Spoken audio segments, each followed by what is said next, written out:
the ring mystery.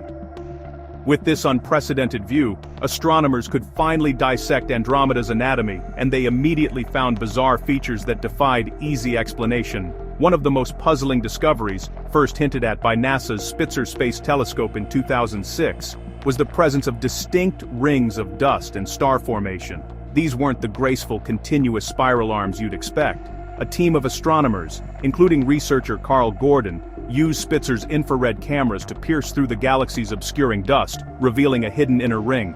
Farther out, Hubble saw a massive elliptical ring of hot, young blue stars. Another astronomer, David Bloch, famously described these features as being like ripples in a pond.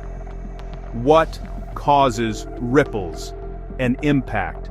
This was the first definitive clue that Andromeda's serene appearance was a facade, hiding a history of profound violence. The structures were too organized to be random, and their shape was inconsistent with the normal gravitational processes that form spiral arms. The galaxy hadn't just been peacefully spinning for billions of years, it had been punched hard directly through its core, leaving behind scars that are still visible hundreds of millions of years later.